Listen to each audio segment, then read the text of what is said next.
MNS news, सच जरूरी है। दर्शकों नमस्कार, मैं हूं आपके साथ रोशनी और ये है MNS न्यूज नेटवर्क और आप देख रहे हैं MNS न्यूज टीवी। आइए देखते हैं आज की कुछ खास खबरें। मदरसे में छात्रा के साथ कुकर्म करता रहा मौलवी समरुद्दीन। झारखंड के गढ़वा जिले में एक मदरसे के मौलवी मसरुद्दीन के वहां पढ़ने वाले कई छात्राओं ने उसके साथ कुकर्म करने का इल्जाम लगाया है। आरोपी मौलवी मूल रूप में प्रशिक्षण बंगाल का एक रहने वाला है। पीड़ितों छात्रों की तरह वह तादाद एक लगभग 6 बताई जा रही है और वह शिकायत करते हैं कि वह मौलवी से बच्चों के एक परिवार वालों ने भी मारपीट की है।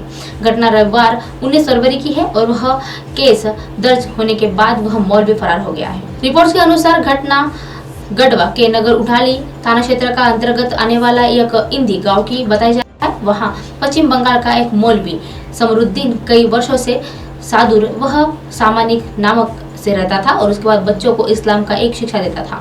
इस मदरसे में लगभग 50 बच्चे पढ़ते हैं और वह आरोप है कि रविवार 19 फरवरी को रात समरुद्दीन ने मदरसे में पढ़ने वाले 3 बच्चों को अपने रूम में बुलाया और फिर से दोनों को बच्चों का एक बाहर भेज दिया और उसके बाद भीतर ही रोक लिया। कुछ देर बाद मौलवी ने उसे बच्चे के में मालिश करने के लिए कहा और रिपोर्ट्स के अनुसार जब वह बच्चा मालिश कर रहा था तब मौलवी ने उसे कुकर्म करने की कोशिश की थी।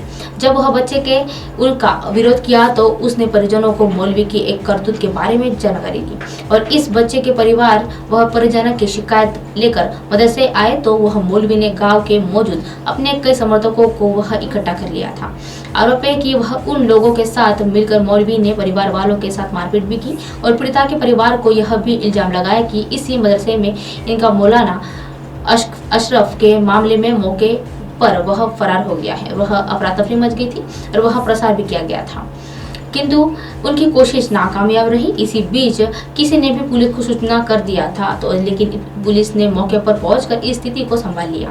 बाद में पुलिस ने यह मदरसे में छात्रों के बयान दर्ज किए और रिपोर्ट्स के अनुसार मौलवी ने लगभग 6 बच्चों के साथ इस तरह के शिकार बनाया था और वही केस दर्ज होने के बाद मौलवी फरार हो गया है और SDPO प्रमोद कुमार ने बताया है कि समरुद्दीन की गिरफ्तारी की कोशिश की जा रही है।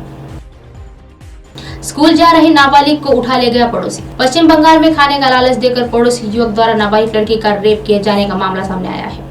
बलात्कार के बाद आरोपी ने नाबालिग को 20 रुपए देकर मुंह बंद करने की धमकी भी दी है। नाबालिग के परिजनों ने सोमवार को रात दक्षिण 24 परगना एक कैनिक में रिश्ता ड्राइवर के साथ खिलाफ एक थाने में शिकायत दर्ज करवाई है। इस शिकायत के आधार पर पुलिस ने रात में ही आरोपी पर अरेस्ट कर लिया है। हालांकि आरोपी का दावा है कि उसने फर्जी मामले में फंसाया जा रहा है। पुलिस ने आरोपी को मंगलवार को अलीपुर अदालत में पेश किया और पुलिस सूत्रों के मुताबिक सोमवार के दोपहर कैंगिन में वह बच्चों बीच के सामने वह एक दुकान में बिना पड़ोसी ही था और एक युवक को 11 वर्षीय बच्ची के साथ बलात्कार किया था। इस घटना के एक स्थानीय रिक्शा चालक का भी अरेस्ट किया गया है और वह पॉक्सो एक्ट के तहत अधिनियम के तहत उन्होंने केस भी दर्ज किया है।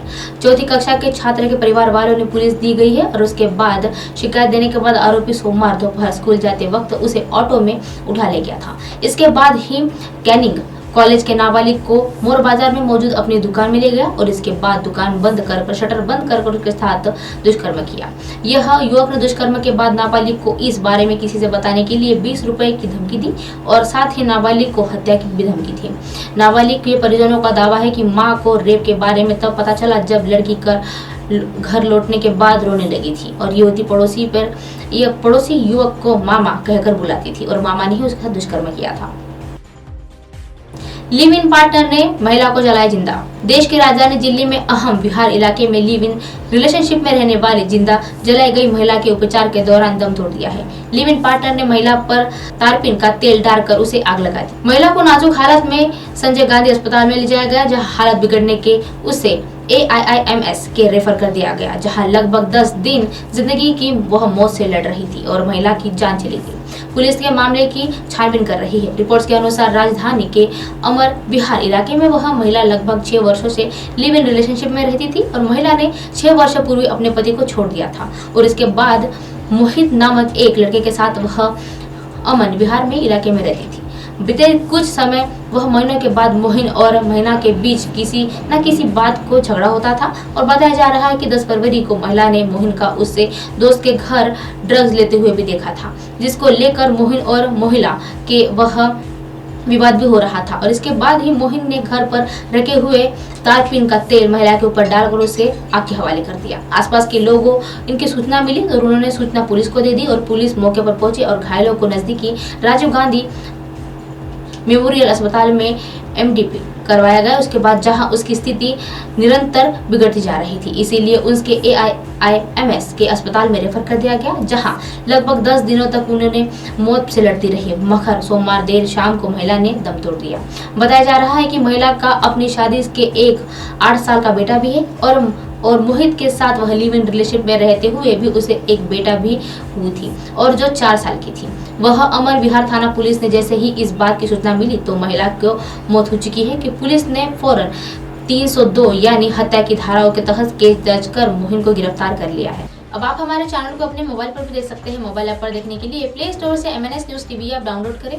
इंस्टा, लिंक, ट्विटर, हाईक्यूब, फेसबुक और कई सोशल मीडिया के प्लेटफॉर्म पर हमारा चैनल उपलब्ध है। आप इसे यूट्यूब पर भी देख सकते हैं। आप हमारे चैनल को लाइव भी देख सकते हैं www.mnsnewstv.com पर। फिलहाल वक्त तो चला है दर्शकों ब्रेक का। ब्रेक से लौटने के बाद देखिएगा देश और दुनिया की तमाम खबरें। बने रहिए MNS न्यूज पर। नमस्कार।